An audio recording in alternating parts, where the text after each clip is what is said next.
It is Pi Day today. Yes! Yes! Yes! Happy Pi Day. We actually recorded an episode entitled Pi quite a while back, but Pi is 3.14 and we have to release episode 3 first, naturally. However, I had some major technical issues trying to get that one out, so the release of Pi has been delayed. No worries, if you're listening to this, Pi is already out, so you can make sure to check that out if you like. We had a bunch of fun creating episode Pi all about space travel. This is episode 4, so it's all about hydrogen. Now, hydrogen is really interesting because it really complements this transportation series we're doing. We've done electric vehicles, and I guess that's sort of road vehicles in general as well. We did air travel. We've done global supply chains, which entails rail, shipping, freight travel, all of that good stuff. And so we're rounding it out with hydrogen. So hydrogen is really both a problem and a solution. Hydrogen is a problem because it is used in oil refineries, and the process for creating hydrogen in these scenarios uses something called steam reformation, which creates a huge amount of emissions, and it's used for refining oil, which then again creates more emissions. However, hydrogen also presents itself as a solution. Hydrogen is an amazing fuel. I've talked about this so many times. It has a very high energy density for its mass, which means that unlike electric vehicles, it offers a clean fuel that also doesn't need to be recharged so often and isn't so heavy. So that's why hydrogen's really promising. So we're going to be talking about both the issues with it and the problems it can solve very soon. And now I'd like to introduce my co-hosts. I'm your co-host, Hisham Kanan. And I'm your other co-host, Sandhya Stapleton. If you want to share the climate love, we have an exciting proposition. If you share our podcast on Instagram or Twitter, you will get a thank you from us in the next episode that we record. So make sure to tag us so we don't miss your post. Thank you for all your support. I'm just going to wait for a bit because my computer's fan has decided to go mental right now. Okay, never mind. So let's kick this off with the issues that hydrogen has. First of all, is grey hydrogen. So we're going to be getting used to this this terminology of grey hydrogen, blue hydrogen, and green hydrogen. But grey hydrogen is produced using large amounts of fossil fuels. I believe it uses methane gas, but I'm not completely sure. I will link that in the show notes when I do my actual research. This sort of hydrogen, as I mentioned in the introduction, is often used for refining oil because hydrogen is a large part of that process, and it's basically just fossil fuel. If you're using fossil fuel to create hydrogen, it's essentially like you're using fossil fuels. It has no renewable benefit. It doesn't harness any of the renewable power that hydrogen possesses because it's made by fossil fuels. So grey hydrogen, really, when we're thinking about hydrogen, is actually a real problem, and in that sense, grey hydrogen is a fossil fuel that we're trying to tackle, just like petrol or diesel or kerosene or anything like that. I'm actually just looking at it. I believe the process is called steam reformation, as I said. According to Wikipedia, this is a direct quotation. Steam reforming or steam methane reforming is a method for producing syngas, brackets hydrogen and carbon monoxide, by reaction of hydrocarbons with water. Commonly, natural gas is the feedstock.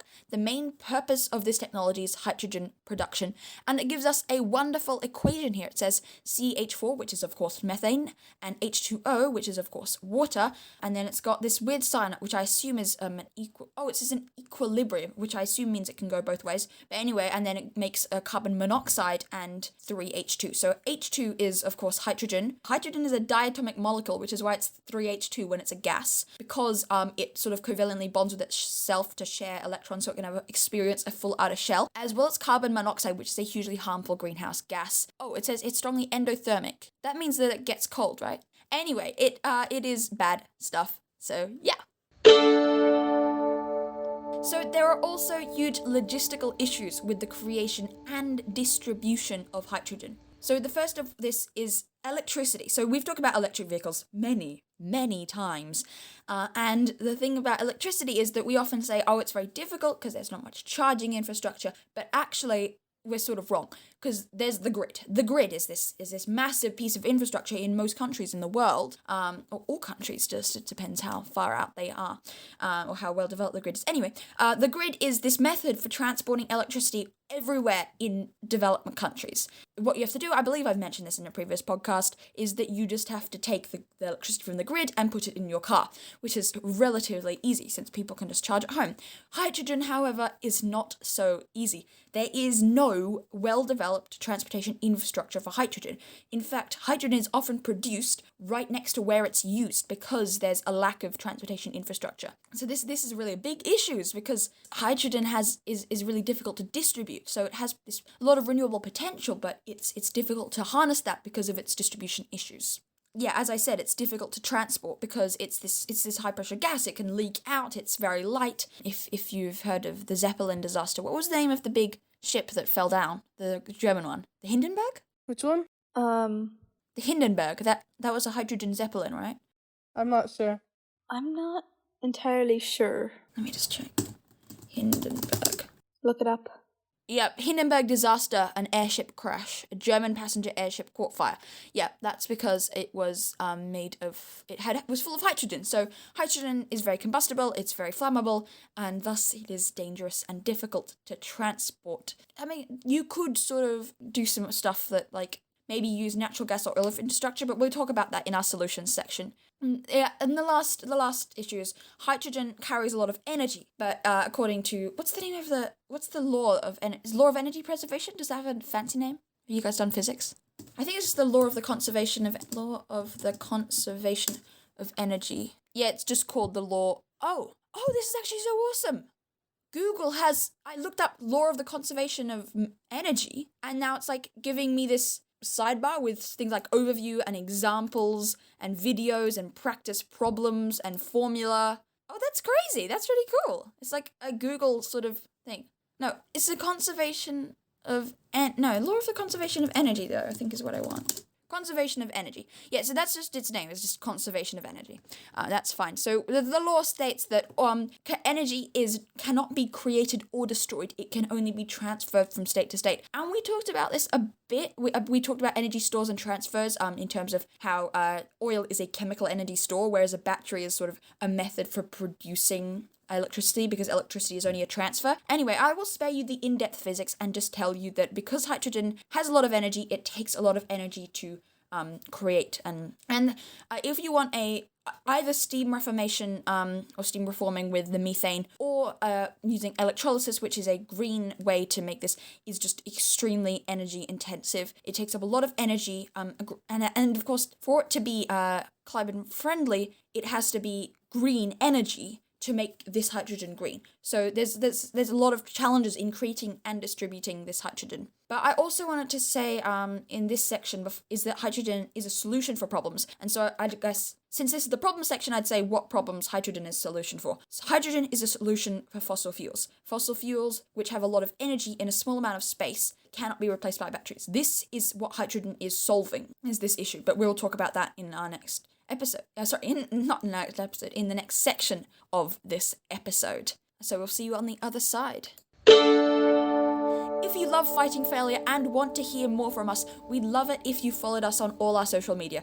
We have cool, short, animated videos, as well as news updates on YouTube, Fighting Failure Podcast, just search for us, TikTok, at Fighting Failure Podcast. We also share behind-the-scenes pictures on Instagram. I just posted one before this show. You can follow us at Fighting Failure Official.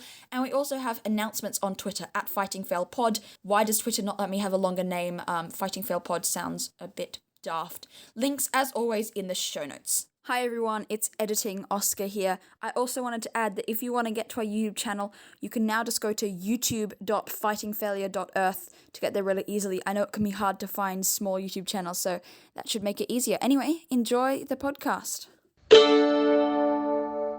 So, as I promised, we will now be talking about the solutions for these problems and the ways hydrogen can be used as a solution for fossil fuel problems. Let's start, as we started before, with grey hydrogen. I did sort of talk about this in the first section, is that the simple solution is electrolysis. But I also mentioned it's important to remember that it uses a lot of electricity, so green energy is a necessity. And so I had some interesting ideas about this, is that you could, because I think we've talked before about grid fluctuations, or maybe I was talking about this with someone else off the microphone, but anyway, the grid, and especially when you have a renewable grid, isn't producing the same amount of electricity all the time. When you have a lot of sun, We mentioned this when we're talking about electric vehicles and charging them. When you have a lot of sun, you're producing more solar energy, and when it's dark, you're not producing solar energy. When it's windier, you're producing more wind energy, and when it's rainier, you're producing more hydro energy. So all of these are fluctuating, which means that at some points you have surplus energy, and at some points you'll have a deficit of energy. So I think an idea with hydrogen is that you have this electrolysis process to create hydrogen only turns on when there's a surplus of electricity to use up the surplus of green electricity, and then you could potentially combust hydrogen to create electricity if there's a deficit. But I think having a green grid is, as always, an important technology to underpin any other green improvements. And the other solution, I guess, to grey hydrogen is what we talked about, how grey hydrogen's primary use is refining oil. So what if we don't refine oil? Because oil is going to run out, and it's going to run out soon, and we also really do want to wean ourselves off the drug that is oil. So not refining oil in the first place also should hopefully reduce demand for grey hydrogen, because since hydrogen is often marketed as a green technology, those who want to use hydrogen will hopefully want to use green hydrogen, whereas the oil industry honestly doesn't give a damn about the climate, so they're just going to be using grey hydrogen to their heart's content. This is the time that we have a big sigh for how horrible the oil industry is. With the section about grey hydrogen out of the way, why is hydrogen a promising future technology? I've said this before, I'm going to say it again. Hydrogen is great, and we've talked about this a lot, because of its energy density for its space. It's not so good for space. I did mention this about how ships have a lot of space, but it's definitely good for its mass. Compared to petrol, I think it can store about 3 times as much energy for unit of mass. Another advantage to hydrogen is its only exhaust product is water, and it can also be created with water. Because, of course, if you know your chemistry, as we all seem to, we've talked about chemistry a lot already, more than I expected for sure. But the equation for water is, not equation, formula for water is H2O, which means there's 2 H's and 1 O. Duh. There's hydrogen in water, and we have water, therefore we have hydrogen. And of course, releasing some extra O into the atmosphere doesn't seem to be too much of an issue, I'm sure. The reason that hydrogen is such a great solution is that it works for long distances where batteries don't cut it. If you want to travel, we've talked about road trips before and why they're so stupid, but if you did want to take a road trip for any reason, you probably want to take a hydrogen car because the battery is just not going to get you that far. Oh, that rhymes! You want to take a hydrogen car, the battery won't get you that far. And then long distances on trucks. Trucks go a long way. A lot. So therefore you need hydrogen. That's also self-explanatory. Oh, last of all, I'm just gonna wait for this car to go past. Okay, we talked about air travel in episode 2. Listen to that if you haven't already. And we did mention that airplanes just cannot use batteries. They can't because I'll link this video in the description, but so the show notes. I'm used to being on YouTube, but the show notes. And it says that basically batteries are so heavy that for the battery, unless you're at very small scales, the battery cannot lift its own weight. So you need more energy to lift a higher weight, but the more energy you have, the more weight you're lifting. And it's this sort of the conundrum that you'll never be able to get enough energy. Endless cycle. Yeah, it's an endless vicious cycle. Things like drones you can run on batteries, very small passenger planes, but when you get any bigger than that, the equations and the physics just tell you that it's just impossible unless we get better battery technology. And we're not. So this is hydrogen. This is where hydrogen is going to be so important. And the last example, I guess, of things that travel long distance, I realize I omitted ships now, but as we talked about that before, so I'll just leave that up for now. But we've talked about rail travel, but not much in depth. It was just a bonus episode. Anyway, trains travel long distances. So we could have hydrogen trains, and actually there are a few of these in service in Germany and Austria, if my memory does not deceive me. It's a hydrogen fuel cell train. However, I don't really support this. I don't know what you guys think. Trains are really easy to electrify just by having overhead wires or underhead wires. Not underhead wires, like the third rail on the ground. So trains can be electrified because a constant source of electricity can be provided to the rails. And hydrogen, using electricity to create hydrogen, incurs losses in efficiency because you're losing energy to the creation and combustion process. It's easier just to use the electricity in the first place. We talked about this on ships as well, is why we can't make our own hydrogen on ships is because we should just use the electricity we have to make hydrogen in the first place. So I don't really see any point of having hydrogen trains, but if you disagree, you can send us a voice message if you just go to fightingfailure.earth. The button is very big, you can't miss it, and we'll be really happy to hear what you think on our next episode. What do you guys think? Is hydrogen trains a good thing or a bad thing? Hydrogen trains, of course, it is a solution. It's better than having a fossil fuel powertrain, but if you can have, an electric train, then I don't know how much I don't know if it's worth it to, put in the money to kind of shift to hydrogen, because, if you're using an electric system and it's green sourced electricity, then you're perfectly fine. That's a very, very low emissions. So then there's not really any point in, wasting the finance on researching how to transfer it to hydrogen and whatnot. You make a really good point there, is that if we have electric grids, but perhaps in developing countries, we talked about Malawi earlier, where they don't really have this capacity to have an electric train system because of their faulty electric grid, perhaps hydrogen trains could be a solution for that, to replace diesel trains, maybe even just as an intermediary between that, because it is perhaps an easier green fuel. It again depends on logistical issues. We've talked about these solutions hydrogen can solve, but for hydrogen to solve any solutions, it needs to be distributed. It needs to be created and distributed, and there's a serious lack of distribution infrastructure, as we talked about. So how can we solve this? Well, this company, Nikola, has a promising idea, focusing on the trucking industry. We talked about how hydrogen is produced where it's used, and I think that this is an idea that should be carried forward, is that we create hydrogen at the places where it is filled into the cars, on small-scale electrolysis rigs, maybe perhaps powered by solar power. If you have solar power on top of a gas station or a servo or a petrol station, whatever you call it, solar power panels on top, an electrolysis machine out back, producing hydrogen, filling the tanks, and then filling the cars, that is where you're going to get the most efficiency, because you're not transporting hydrogen and losing energy in the process of doing so. So anyway, another problem with hydrogen infrastructure is because of this very big upfront expense of creating a place to have hydrogen, then the business model of Nikola is to create these refilling stations along the most popular routes for truckers, so that they get a lot of traffic early on to fund future routes. But also, I want to put a sound effect in here. Government initiatives! The government should do the infrastructure and create hydrogen refilling plants along major interstate highways and city centres, I guess, so that there is available infrastructure. I need to find a good sound effect for that. It will be so cool. Yeah. Government infrastructure! And that's just the same. We need initiatives to go electric. We need initiatives to shift to hydrogen. So, whichever way we go, we're going to need the government to take some steps forward to assist in that process. I couldn't agree more. Everyone needs to work on this. It's like, not just the everyday citizens need to do their part. The government needs to step in too. The government is the citizens. It's democracy. It's a representative democracy. But, you can't get all the citizens to coordinate, but you can get the government to coordinate. And that's what it's supposed to do. But at the moment, all it seems to serve is the politicians' re-election prospects.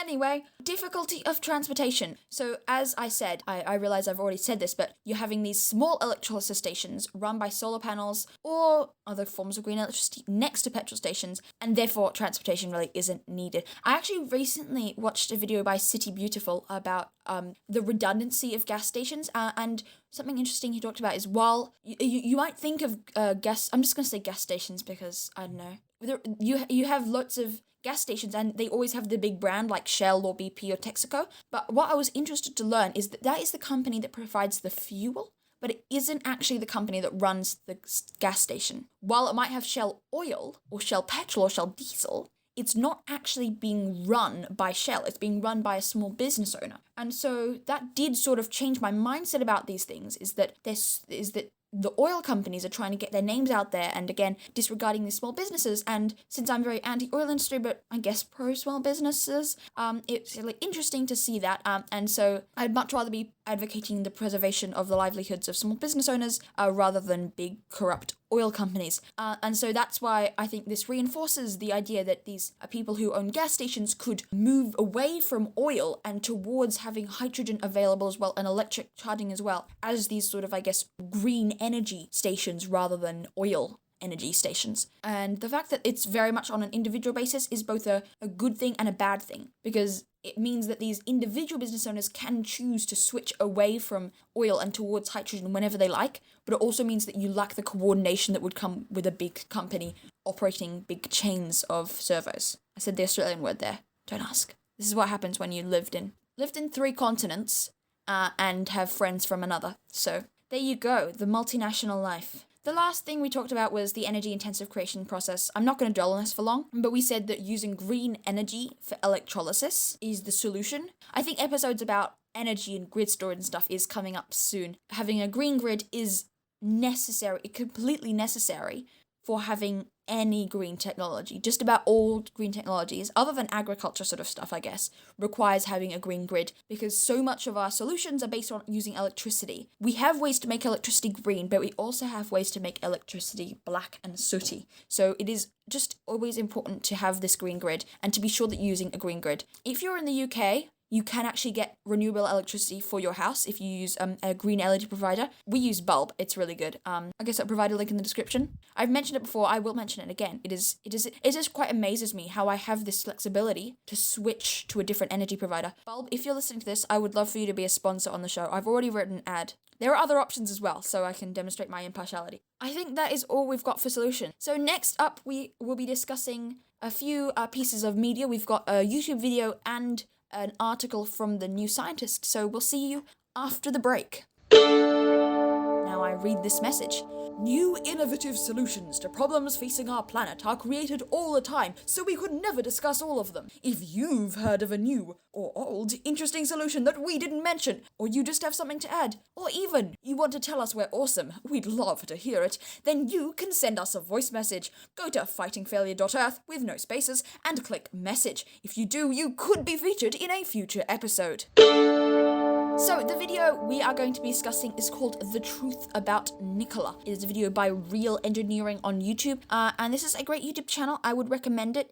It has a lot of videos about engineering and the insane engineering of stuff. It's some really good stuff, but it's also a lot of climate-related stuff. So it's got videos about battery technologies. There's got videos about hydro storage. There's a lot of stuff. I mean, I'll just go there now and see what he says. This video was actually taken down, but I was able to find the link. It's unlisted now, because there's been a lot of kickback because Nikola turned out to be pretty scammy. But hey. Okay, here's some stuff. So they've got the truth about pumped hydro, the missing link in renewables, how big can wind turbines get, are renewable powered ships possible, Tesla's battery supply problem, the mystery flaw of solar panels, economics of nuclear energy. So those are some. Oh, here we go. Is 100% renewable possible by 2050? Interconnectors, and the title is, so the thumbnail says, Europe's renewable energy supergrid. Can the ocean solve our energy problems? There's so much good climate stuff on here, so I would really recommend it. Another one, could Earth's heat solve our energy problems? So yeah, I totally recommend it if you're looking for more climate-related, fun information stuff. So go ahead and check it out. Doesn't necessarily mean it's more subscribers, he's got more than 1 million, but, you know, I don't know. What do I know? I said you know, but I don't actually know what I think you know. Anyway, so this video by Real Engineering has a few things. So this was made before Nikola was revealed to be sort of scandalous. It turned out that they had this promotional video of a hydrogen truck, but they actually just rolled an empty truck down a hill, which is partly funny, but also partly sad. I still want to talk about it because they have a really intriguing business model, which is this. First of all, there's this combination of electric and hydrogen trucks, because they've got this electric truck, the TRE. How do you pronounce it? TRE. It's not a tree, it's a TRE. TRE. And hydrogen trucks, and because we've talked about this before in global supply chains, is that hydrogen is more efficient for long distance journeys, but less efficient for short distance journeys, whereas batteries are more efficient for shorter distances. So first of all, they've got this combination, which is good. The second thing, which we've talked about, is this business model of starting with the trucking and starting on the most popular routes, which trucks just go back and forth along, and then moving out. So that's the second interesting development. Is someone eating a bag of chips or something? It's just static, I think. No. What's that sound? It's static. It's just sound. That's so annoying. It's just Google Meet sound. I thought it was coming from your microphone. Hirsch. Yes? What?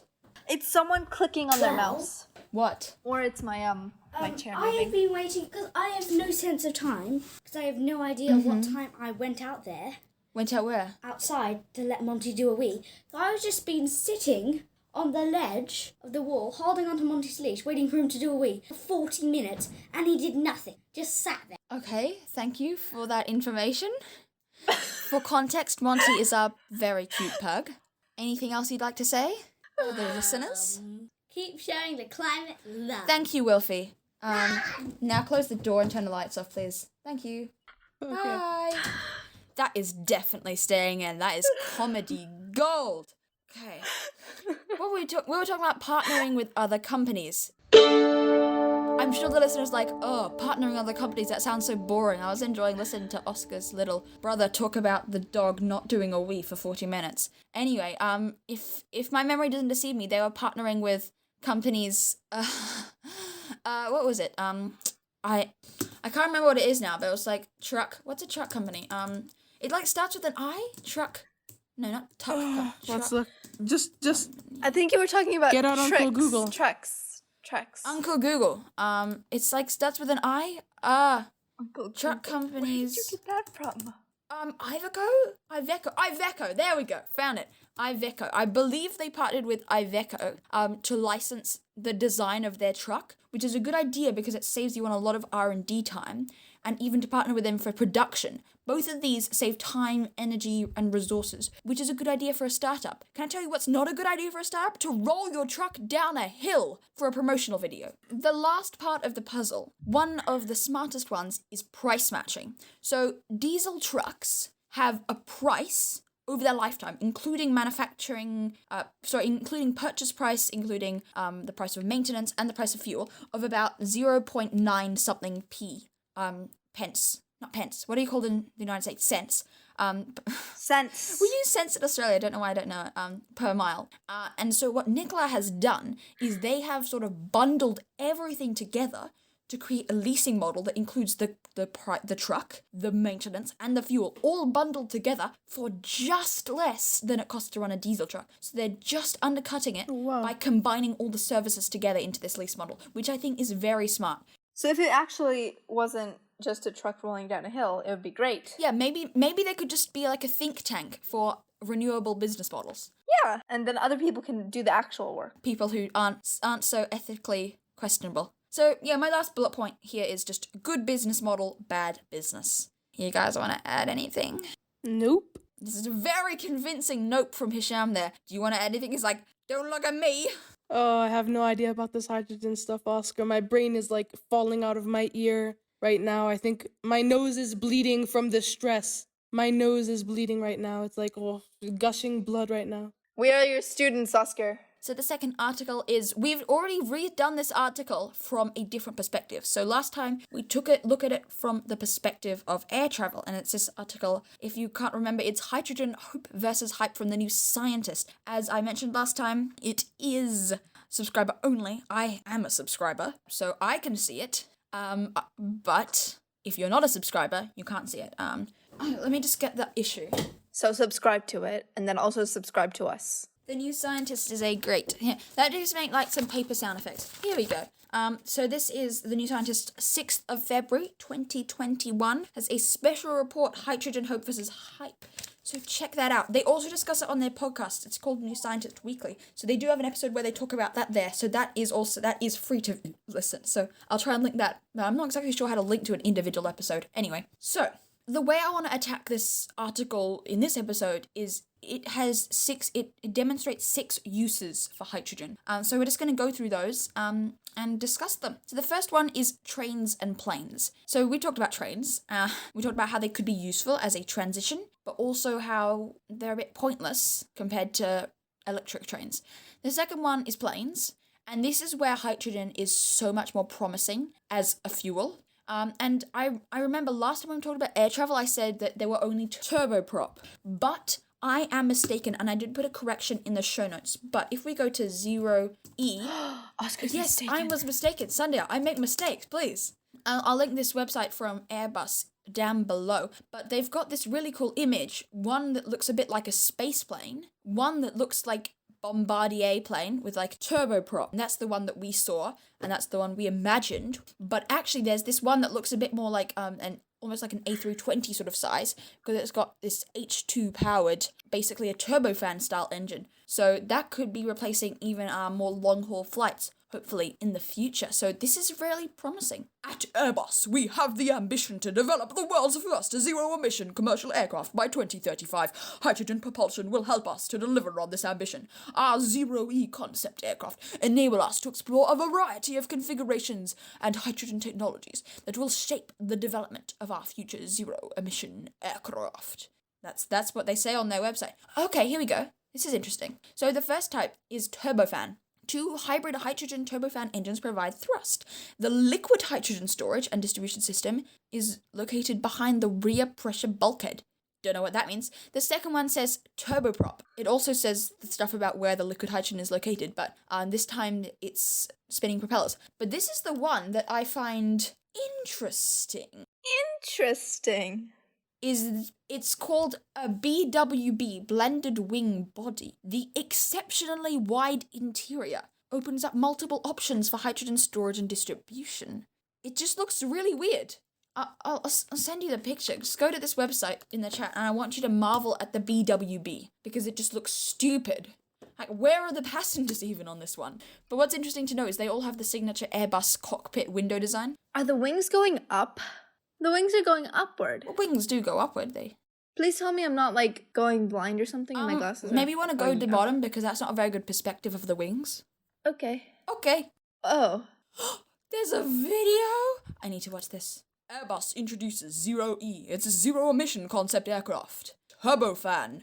2,000 plus Newton meters. Less than 200 passengers. Cruise speed Mach 0.78. Hydrogen hybrid turbofan. How did they get these videos of their planes flying? Is it just animated? Turboprop.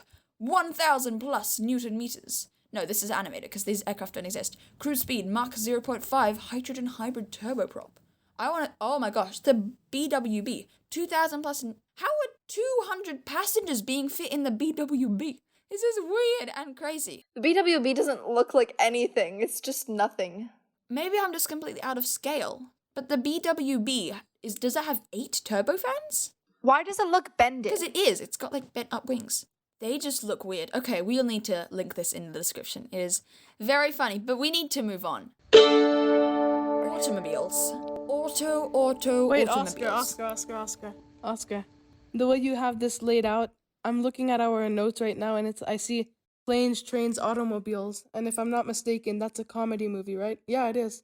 From 1987. It's a comedy/buddy film. It lasts for 1 hour 33 minutes. Planes, trains, and automobiles. I'm basically sure that the New Scientist put that in as a joke. But they do genuinely mean planes, trains, and automobiles.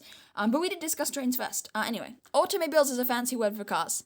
Hydrogen cars are very much already existent. I believe Toyota has quite a few hydrogen cars that work fine. They use a fuel cell. It's a well-established technology by now. And the solution that they're solving is that you can now go much further on a single charge or a single fill up, and it also doesn't take as long to fill up as it does with electric batteries. So that's quite a few cool things, I guess, that hydrogen has to offer. Because this hydrogen is all about transportation, there's a lot of stuff that I'm saying. We discussed this partly earlier, but here's something we haven't discussed, is home heating. So heating your home, at least here in the UK, you probably don't need to heat your home in India. Oh no, it does actually get quite cold in the winter, doesn't it? I'm mistaken. I don't think there's home heating in Malawi, right? You don't have a heater and a radiator and stuff. No, we have a cooler, and it kind of has the same negative effect, because, some of these older cooling systems here actually put out ozone-depleting substances, ODSs, because, they're so old. The houses here, some of them are from 50 years ago, just renovated, but, no one thinks to update their AC. So I'm kind of boycotting my AC right now. I've not used it in a while, but My AC is broken too.